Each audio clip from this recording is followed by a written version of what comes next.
Picture this, a cold November night in London, 2005.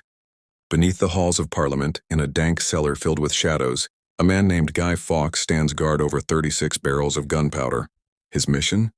To blow up Parliament, kill King James I, and change the course of English history forever. But how did we get here? What drove a group of desperate men to attempt one of history's most audacious terrorist plots? Let me take you back to a time when being Catholic in England could cost you your life. In the years leading up to 1605, English Catholics faced brutal persecution. They were fined for not attending Protestant services, forbidden from practicing their faith, and treated as traitors to the crown. When James I took the throne, Catholics hoped for tolerance, but their dreams were shattered as the persecution intensified. This is where our story really begins. Robert Catesby, a charismatic Catholic nobleman, gathered a group of like-minded conspirators. Among them was Guy Fawkes, a military expert with knowledge of explosives. Their plan was breathtaking in its ambition.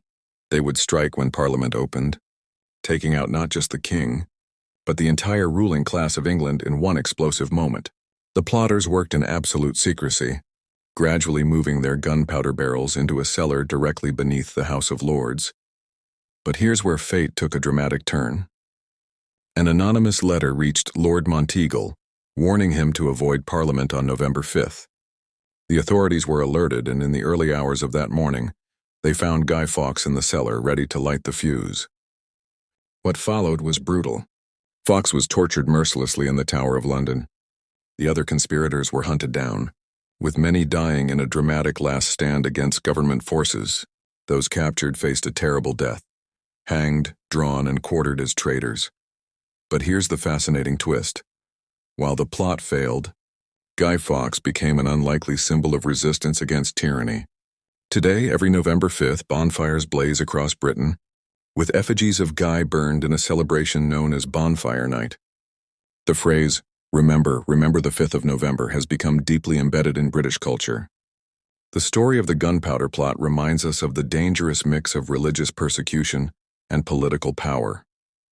It shows how desperation can drive people to extreme acts, and how one failed attempt at revolution can echo through centuries of history.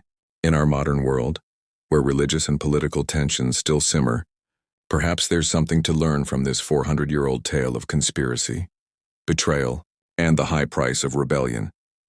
And next time you see a Guy Fawkes mask at a protest or in popular culture, remember, you're looking at the face of a man who came breathtakingly close to changing the course of history, with 36 barrels of gunpowder and an unshakable conviction in his cause.